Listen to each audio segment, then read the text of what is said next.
But obviously, moving on, because next up we've got Forest Wes at a stupider time on a Sunday, but it is what it is, I guess. But that being said, obviously, how do you kind of see this one shaping up? Obviously, it's at home, so that's quite nice. But how do you see it going down? I don't want to go into the two kind of the details of this particular game because I will actually cry because I had work arrangements fitting around the fact the game was on a Monday night and then it got moved last minute. I think, look, I genuinely see this kind of picture effectively that's sort of happening here. I think Forest are going to defend really deep and compact. I guess the real thing that won't surprise us Spurs fans is we kind of know what to expect from Nuno, because we saw it and it sent most of us to sleep when he was in charge at Tottenham. But yeah, I think what we obviously need to try and do really stretch Forest. It wouldn't shock me actually if Forest went to a back five. Although they picked up an unbelievable result against Fulham last night, and I think Marco Silva lost his head after about half an hour because he took 3 players off and put 3 new ones on. But one thing I think that we really need to start doing is getting our fullbacks. Yes, we know they like to operate high, but getting them to receive the ball on the half turn. Plenty of times last night where Porro in particular picked up this really good position, this really good half space, but then his touch or his type of touch really let him down. And so because of that, he wasn't able then to slide passes in for maybe Son or if it's Richarlison, like down in these sides here, which was a real shame. But yeah, no, look, I expect Forest to come, sit deep, play for a point. The points for them are invaluable at this stage of the season, given the situation they're in. I expect us to really dominate the ball. And yeah, I look at Forest and they will definitely hit us on the counter. I think Hudson-Odoi, Elanga on the other side, really key for them. Gibbs White, it'll be interesting to see how he does. Wicked player. Obviously, a lot of talk of him potentially coming to Spurs as well.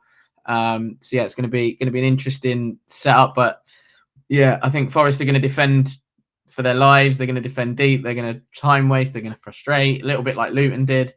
And at times, I think West Ham didn't really do so much of the time wasting, but they frustrated us. Whereas Luton added the time wasting alongside the frustration. And I have to say, I was really impressed with Luton at the weekend. They, despite the fact that they've got about 13 players out, they had a real good go. Were aggressive, man to man. They went, right, we're going to properly go for you lot, which I didn't expect. So yeah, everything that I kind of tried to cover last week with Luton went completely out the window. But yeah, like I say, Forest, defend deep, defend compact, and then try and hit us on the counter.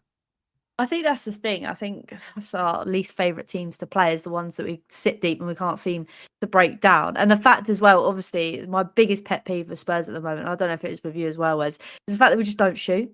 That's my biggest thing. Mate, don't get me started. Jermaine Defoe in this team would be unreal right now because Jermaine Defoe was one of the most greediest centre forwards I think I've ever seen, in terms of anywhere in and around the box, touch, finish, touch, bang, touch, bang. And he would have a field day in this team because we get into some really, really good positions. And again, I think last night was a key one for that, where we just wouldn't shoot. And there was times as well where Son in particular, in and around the box, how many times have we seen him just unleash one off his swinger, off his left foot, or off his right foot coming in off the left? Plenty of opportunities for him to do it yesterday. Chooses the extra pass instead. And you're there like, just shoot, man. And I look at where we get to in and around the penalty box with the ball, and I go, we're missing. Obviously, any team would miss a player of Harry Kane's quality, but you look at it sometimes and you go, if Kane's in this team, not only would he be on 35 goals this season with the amount of chances we have created, but then the link play as well, he would have probably got about 30 odd assists. As well.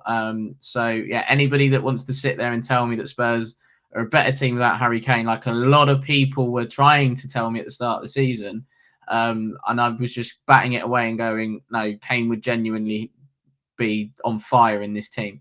And I think we're starting to sort of see that a bit more now because of the fact that we are struggling, I think, to break teams down. And I think that's the thing, like you say, how many times do you just sit there and think, just shoot? And I think that's the most annoying thing. It's like we want to walk the ball into the back of the net. And I don't think this is a new thing, because I think even at the start of the season, we were doing this. It just seems that we're doing it more because we're getting better at finding these little bits of pockets of space, and just don't seem to pull the trigger. But like you say, it'd be interesting to see how we do against Forest. I'm hoping that we have more bloody shots on goal.